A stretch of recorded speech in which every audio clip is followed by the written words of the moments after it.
नमस्ते आप सभी को और हमारी वीडियो में आपका स्वागत है जो आज के समय में एक बेहद महत्वपूर्ण विषय पर है।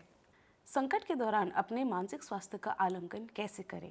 आज हम ये जानेंगे कि कठिनाइयों और तनावपूर्ण परिस्थितियों का सामना करते समय आप अपने मानसिक स्वास्थ्य का खुद मूल्यांकन कैसे कर सकते हैं।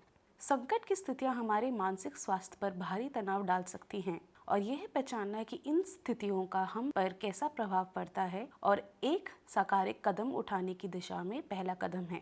अपने मानसिक स्वास्थ्य का मूल्यांकन करना सीखकर आप और अपने प्रोफेशनल बेहतर तरीके से तनाव का सामना कर सकते हैं, जरूरत पड़ने पर सहायता प्राप्त कर सकते हैं और अपनी मानसिक दृढ़ता बनाए रखने के लिए कदम उठा सकते हैं। स्व मूल्यांकन व्यक्तिगत विकास और मानसिक दृढ़ता के लिए एक महत्वपूर्ण उपकरण है। आइए इस यात्रा को मिलकर शुरू करते हैं और संकटों का सामना करने के लिए एक मजबूत आधार तैयार करते हैं। उससे पहले आइए समझते हैं कि मानसिक स्वास्थ्य संकट है क्या। मानसिक स्वास्थ्य संकट एक ऐसी स्थिति है जिसमें कोई व्यक्ति गंभीर तनाव या अपने मानसिक स्वास्थ्य में अचानक गिरावट का अनुभव करता है, जैसे उसकी डेली लाइफ में काम करने की क्षमता पर महत्वपूर्ण प्रभाव पड़ता है या उसकी सुरक्षा या भलाई के लिए जोखिम पैदा हो सकता है। ये संकट अधिकतर भावनात्मक तनाव, असामान्य विचार, आत्महत्या के विचार या मूड और सोचने समझने की क्षमता में गंभीर बदलाव के रूप में सामने आ सकता है। आइए समझे वार्निंग साइंस क्या होते हैं। मानसिक स्वास्थ्य संकेत के चेतावनी संकेतों को पहचानना अधिकतर महत्वपूर्ण है ताकि समय पर हस्तक्षेप किया जा सके, संकट को रोका जा सके और प्रभावित व्यक्ति की सुरक्षा और भलाई सुनिश्चित की जा सके। इन संकेतों को समझकर आप संकट में पड़े व्यक्तियों को बेहतर सहायता प्रदान कर सकते हैं और मानसिक स्वास्थ्य चुनौतियों के प्रति अधिकतर जागरूकता और सहानुभूति प्रदान कर सकते हैं।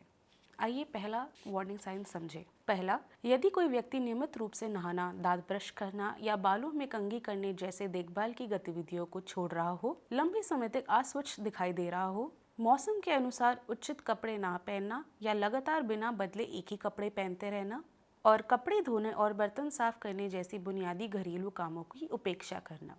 अगला, शारीरिक लक्षण। पहला, व्यक्तिगत स्वास्थ्य की उपेक्षा करना जैसे कि अनियमित खाने की आदतें, खराब व्यक्तिगत स्वच्छता या व्यंजन में महत्वपूर्ण बदलाव आना। दूसरा, अस्पष्ट शारीरिक लक्षण का अनुभव करना जैसे कि लगातार थकावट, सर दर्द होना या पाचन की संबंधित समस्याएं। तीसरा, नींद के पैटर्न में महत्वपूर्ण बदलाव आना जैसे कि नींद न आना या बहुत ज्यादा सोना। अगला, संज्ञानात्मक लक्षण जैसे कि ध्यान केंद्रित करना, निर्णय लेने की चीज़ों के याद में कठिनाई। दूसरा, भ्रम या अनुभव करना जैसे स्पष्ट रूप से सोचने में कठिनाई होना।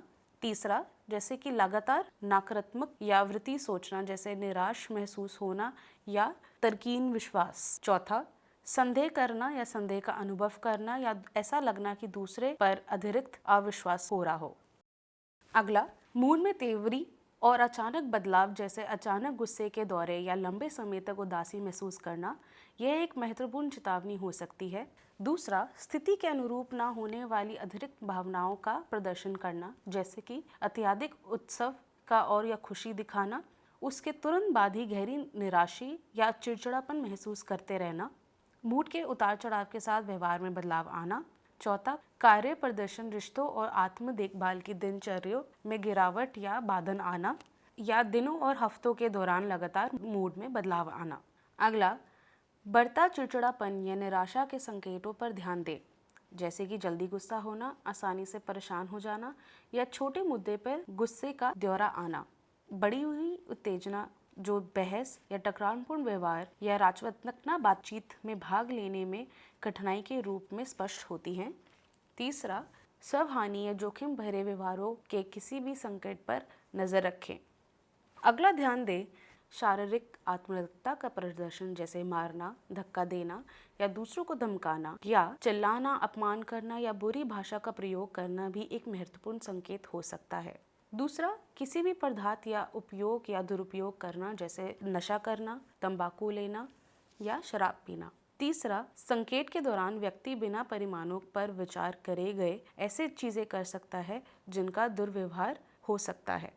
अगला, पहले पसंद की गई सामाजिक गतिविधियों का या सुकून भरी चीज़ों में भाग लेने में महत्वपूर्ण कमी या रुकावट पर ध्यान दें जैसे कि वह कार्यक्रम जो सामाजिक रूप से या उनके खुद के रूप से उनको जो बहुत पसंद है वह उसमें अपने आप को बचा रहे हों।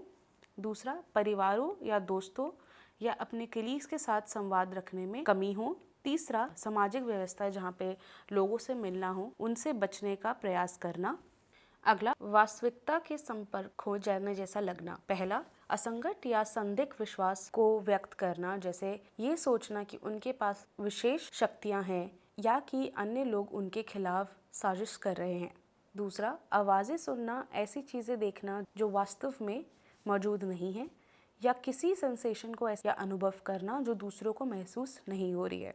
तीसरा, ये जानने में कठिनाई कि वे कहाँ हैं, कौन सा दिन है या उनके चारों ओर कौन से लोग मौजूद हैं। चौथा, अपने आप से बातें करना या अजीब अनुशासनों में शामिल होना। पांचवा, वास्तविक जीवन की स्थितियों को और चुनौतियों को पहचानने और उचित तरीके से प्रतिक्रिया देने में कठिनाई होना। नेक्स्ट बात करते हैं पैरानोया।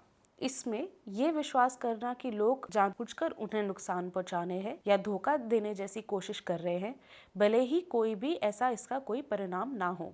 उत्पेदी महसूस करना, देखे जाने का अनुभव करना या विश्वास करना कि अन्य लोग उन्हें नुकसान पहुंचाने की कोशिश कर रहे हैं। अब आत्महत्या के व्यवहार की चेतावनी संकेतों को समझें। पहला, व्यक्तिगत सामान जैसे कपड़े, किताबें या भावनात्मक वस्तुएं दोस्तों, परिवार या जानकारों को देने शुरू करना। स्पष्ट रूप से कहना बार बार कि मैं चाहता हूँ कि तुम्हारे पास ये हो, या अब मुझे इस चीज़ की ज़रूरत नहीं है। वे अपने व्यक्तिगत स्थल को साफ करना शुरू कर सकते हैं या उन वस्तुओं को देना शुरू कर सकते हैं जिन्होंने उन्हें पहले मूल्यवान या आवश्यक समझा था।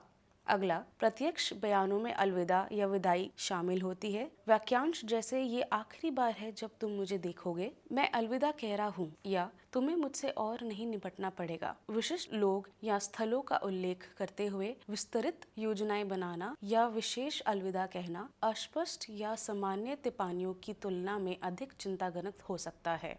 अगला, व्यक्तिगत दस्तावेजों जैसे वित्तीय रिकॉर्ड या वसीयत या व्यक्तिगत पत्राचार को बारीकी से पढ़ने का कार्य कर रहा हो, या अपने वित्तीय मामलों को सुलझाने के लिए महत्वपूर्ण कदम उठाना, जैसे बैंक खाते को बंद करना या संपत्तियों को तरल बनाना, या अपने अंतिम संस्कार की व्यवस्था के लिए पसंद व्यक्त करना, या ये चर्चा करना कि अपनी संपत्तियों के साथ उनके निधन के बाद क्या होना चाहिए।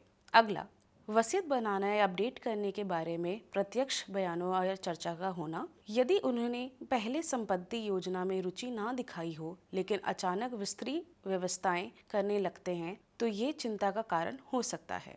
अगला, वे चाकू, रस्सी या भारी दवाइयाँ या अन्य साधन प्राप्त कर सकते हैं जो स्वयं हानि के लिए उपयोग की जा सकती है, या वे आत्मचोट के उपयोग की जाने वाली वस्तुओं जैसे तेज रसायन तैयार करते हुए देखे जा सकते हैं। ओवरडोज करने के इरादे से दवाइयों या पदार्थों का संग्रह करना। अगला, निराश या बेकार महसूस करने की भावनाएं व्यक्त करना। यह सुझाता है कि उन्हें जीने का कोई कारण नहीं दिखता है। भविष्य के प्रति नकारात्मक दृष्टिकोण, यह मानने की कुछ भी सुधरने वाला नहीं है या बदलाव की कोई भी संभावना नहीं है। स्पष्ट भाषा का प्रयोग करना, जैसे काश मैं मर जाता, या मैं अपनी जान खत्म करने की कुछ योजना बना रहा हूँ। अगला, मूड या शांति में अचानक सुधार ये संकेत कर सकता है कि व्यक्ति अपनी स्थिति के संबंध में कोई निर्णय लिया है जो संभावतः कि उनकी जान संपन्न करने से जुड़ा हो सकता है। यदि उन्होंने किसी कार्य योजना के निर्णय लिया हो या राहत या संकल्प की भावना महसूस करना हो जो अचानक रूप से उनके मूड को उत्तेजित कर सकता है। अगला, व्यवहार में अचानक बदलाव जो उनके सामान्य व्यक्तिगत से भिन्न होते हैं, जैसे असामान्य रूप से खिंचे हुए होना या उत्तेजित होना। गहन दुख या चिड़चिड़ापन से अचानक शांति या खुशहाली में तेजी से बदलाव। भावनात्मक प्रतिक्रिया की कमी या अपने भावनाओं के वातावरण से अलग दिखाई देना।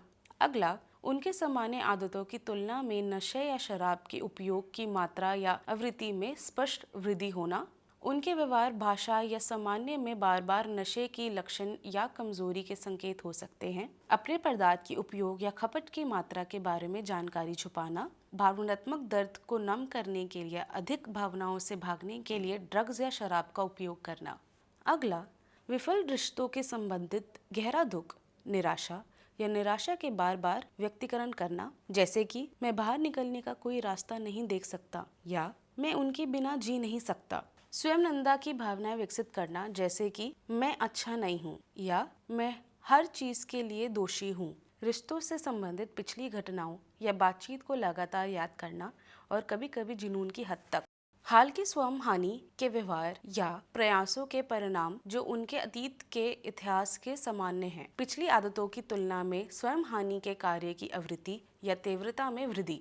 अगला, पिछले आत्महत्या के प्रयासों का उल्लेख करना और संभवतः उन लोगों के साथ शामिल होने की इच्छा व्यक्त करना जो मर चुके हैं। स्वयं हानि के स्पष्ट संकेत या पिछले निशान और परिवार या दोस्तों में देखे गए सामान्य व्यवहार में शामिल होना। ऐसे बयानों को पिछले अनुभव से जुड़े हुए दर्शाते हैं, जैसे मुझे लगता है कि मैं बिल्कुल उनके जैसा हूँ या मैं ये विरासत से नहीं बच सकता।